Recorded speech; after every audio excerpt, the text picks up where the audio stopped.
Merhabalar, kanalıma, videoma hoş geldiniz arkadaşlar. Evet, bugün sizlerle 8 parçalı etek nasıl hesaplanır, nasıl pratik çizilir onu paylaşacağım arkadaşlar. Şimdi benim çalışacağım bel lastikli olacak. Basen ölçüm 120 net ölçüm. Boyumsa lastikle birlikte 102 santim müşterimden aldığım ölçü. Şimdi 120 net ölçüme 8 santim bolluk payı veriyorum. 128 yapıyor. Bunları da dikeceğiz. Dikme payı var. Yani ovarlıkta dikeceğim için toplamında ben 4 ya da 6 santim dikiş payı veriyorum. 28 artı 6 yapalım. Eşittir. 128 artı 6 eşittir. 134 yapıyor arkadaşlar. Biz 134 ölçüsünü bulduk. 134 ölçüsünü 8 parça çalışacağım için 8'e böleceğim. Bölü 8 eşittir 16,75 yapıyor. 16,75. Bunu da tekrar 2'ye böleceğiz. Çünkü parçalı eteğimizin bunun yarısını sağına yarısını soluna yapacağımız için bölü 2 yapıyorum. Eşittir 8,375 yapıyor. Biz bunu 8,5'a da yuvarlayabiliriz. Ya da 8'den de çalışabiliriz. Ben bunu 8,5'a yuvarlıyorum arkadaşlar. Şimdi nasıl çalışacağız? 8,5'unu sağına 8,5'unu soluna. Ve bunda bir de önemli olan ölçü etek ucunun açılımının ne kadar olmasını istediğimiz. Parçalı eteklerde genelde 30 santim olur, 28 olur, 25 olur ya da daha çok isteyenler de olabilir. Ama ben genelde 30 santim kullanıyorum etek ucunun açılışının tek parçasını. Yani 15'ini sağına 15'ini sol tarafına çalışıyoruz. Şimdi ölçülerimizi ayarladık. 8,5 bel ve basen. Çünkü beli lastikli olacak. Bel ölçüsü kullanmıyoruz. Yani toplamda 17 santim. Benim elimde hazır kalıbım da var arkadaşlar ama siz daha net anlayın ve ben bu eteği pratik keseceğim ve bunun kesimini paylaşacağım. Genelde ben bunu penye kumaşlardan çalışıyorum müşterilerime. Şimdi benim kumaşım bu şekilde. Penye bir kumaş. Kumaşlarımızın eni de geniş. 180 santim oluyor bu kumaşların eni. Viskon tarzı alırsanız onlar 150 santim oluyor arkadaşlar. Evet, şimdi kumaşımı ikiye açıyorum şu şekilde.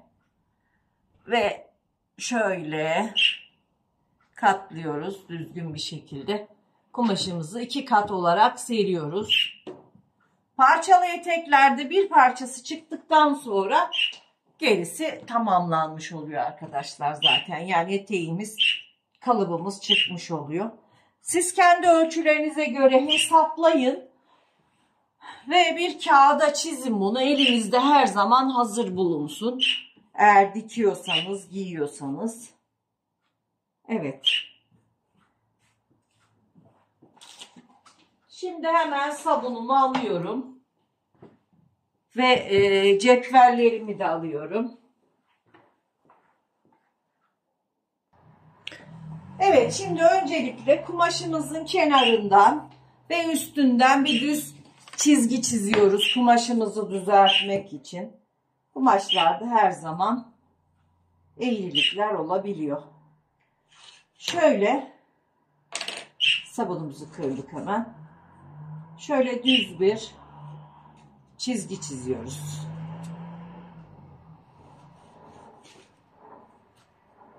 Evet.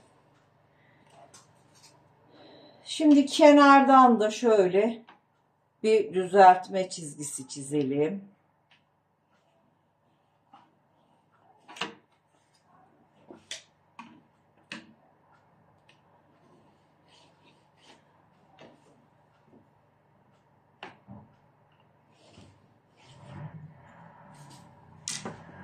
Mavi sabun alalım. Ya da sarı da olabilir. Şimdi öncelikle eteğimin ben 30 santim açılmasını istediğim için hemen şuradan 15 santimin çiziyoruz. 15 santimden işaretimizi alıyoruz. Düz boyunu çizeceğiz parçalı eteğimizin. Şu şekilde. Bakın arkadaşlar, çok detaylı anlatıyorum.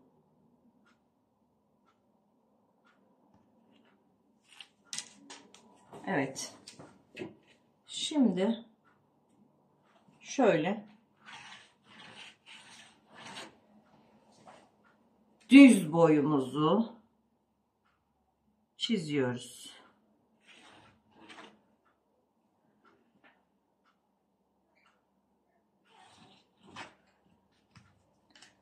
Buradan hemen lastik ölçüsünü işaretliyoruz. Ne kullanacaksak.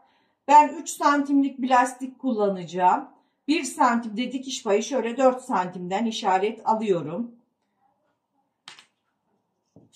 Ve bunu sağa ve sola uzatıyorum şu şekilde. Şimdi bizim ölçümüz 8,5 santim. Lastikli olacak. Kendinden katlanacak. 8,5'dan sağına ve soluna yerleştiriyorum. Ve burada kalça düşüklüğü ölçümüzü iniyoruz aşağıya. 21 santim kalça düşüklüğümüz. Bunu da sağa ve sola uzatıyoruz.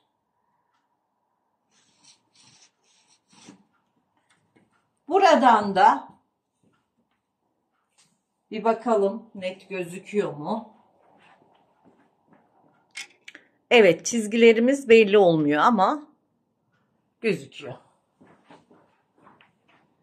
Şimdi buradan da 8,5 ve 8,5 işaretliyoruz. Ve benim müşterim eteğinin balık olmasını istedi arkadaşlar. Balık etek yapabilmek için basenden aşağıya şöyle ben 20 santim ineceğim. Siz 25 de inebilirsiniz. Ya da balıklığın nereden açılmasını istiyorsanız oradan da inebilirsiniz. Ben 20 santim yeterli olarak görüyorum. Ve burayı da düz çiziyorum. Buradan da 8,5. Çünkü basenle aynı ölçüde inmesi gerekiyor balık olabilmesi için. 8,5 da buradan. Şimdi burayı birleştiriyoruz. Bel, kalça düşüklüğü şöyle aşağıya doğru birleştiriyoruz. Burayı da aldığımız 8,5'ları birleştiriyoruz. Şimdi etek boyunu işaretleyeceğim. Benim etek boyum lastik ölçüsüyle beraber şöyle 103 santim arkadaşlar. Dikiş paylarıyla beraber, yani etek katlama payıyla 103 santim. Şimdi burayı da etek boyunu da çiziyorum. Etek ucundan 15 santim işaretliyorum. 15 de buradan işaretliyorum. Benim 8 parçalı eteğimin tek bir parçasının açılımı 30 santim. Yani bu dikildiği zaman 28 santim kadar kalacak. Şimdi uzun cetvelimi alıyorum. Bu kısa kalacak. Şimdi şu metremi alıyorum. Buradan şöyle açarak çiziyorum.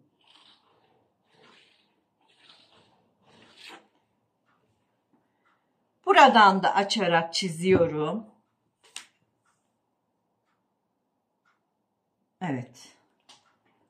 Şuradan da şu şekilde açarak çiziyorum arkadaşlar.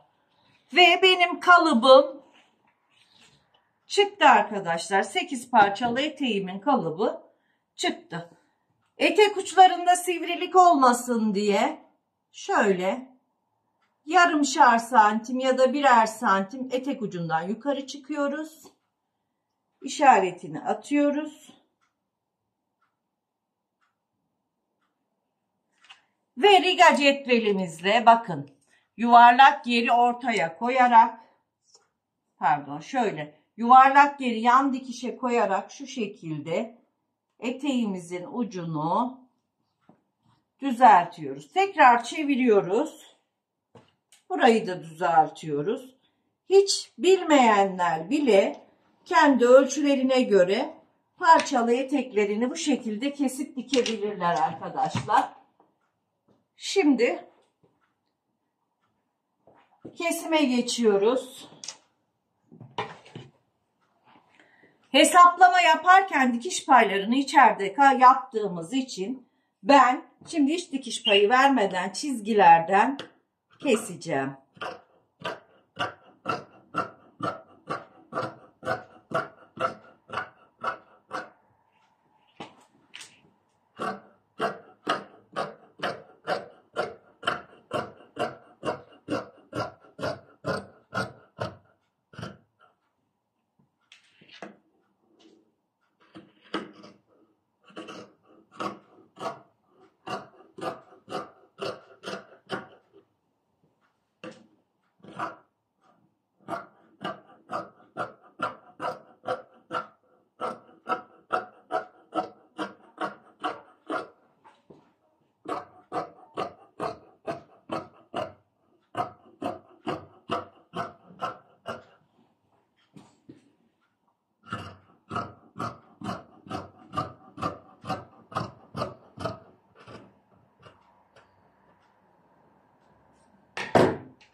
Şimdi şu şekilde bakın 8 parçalı eteğimizin bir parçası çıktı. Yani 2 parçası çıktı arkadaşlar.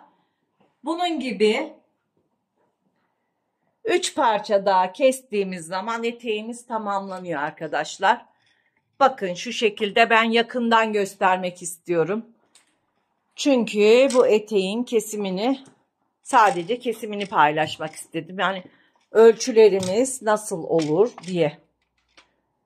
Şimdi şöyle kameramı ayarlıyorum. Bakın arkadaşlar.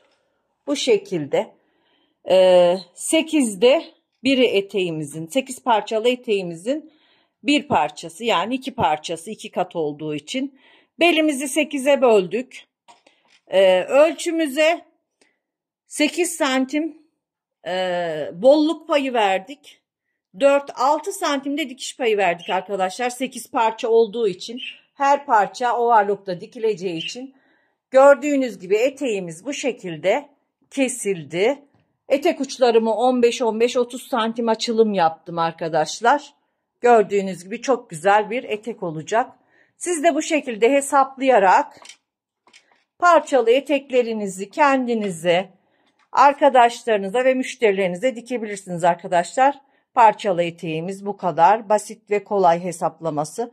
Hoşça kalın, sağlıkla kalın.